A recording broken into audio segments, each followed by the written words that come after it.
জুলাই সনদের আইনি ভিত্তি ও নভেম্বরে গণভোট আয়োজন সহ ৫ দফা দাবিতে জামাত ইসলাম, ইসলামী আন্দোলন বাংলাদেশ, খেলাফত মজলিস সহ ৮টি রাজনৈতিক দল আজ আগারগাঁও নির্বাচন কমিশনে স্মারকলিপি দিয়েছে।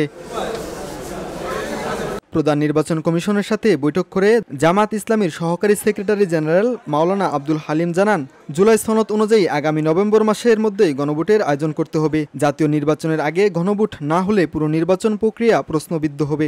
জুলাই সনদ স্বাক্ষর নিয়ে তিনি বলেন, ২৫টি রাজনৈতিক দল মিলে জুলাই সনদে স্বাক্ষর করে দলগুলো একযোগে জানিয়েছে এই সনদের ভিত্তিতেই দ্রুত গণভোটের আয়োজন করতে হবে।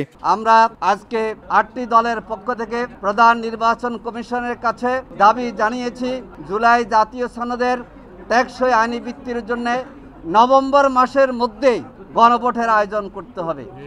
আমরা ৮টি দল ভিন্ন ভিন্নভাবে আমরা সিইসিকে আমাদের স্মারকলিপি দিয়েছি।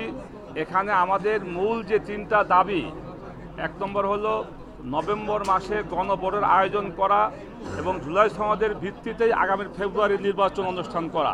জাতীয় নির্বাচনের আগে গণভোটের আয়োজন উনি করবেন, এটা ওনার নৈতিক দায়িত্ব। এদেশের জনগণের চাহিদা, এদেশের জনগণের প্রত্যাশা, গণভোট ছাড়া জাতীয় নির্বাচন হলে সেই নির্বাচন হবে প্রশ্নবিদ্ধ।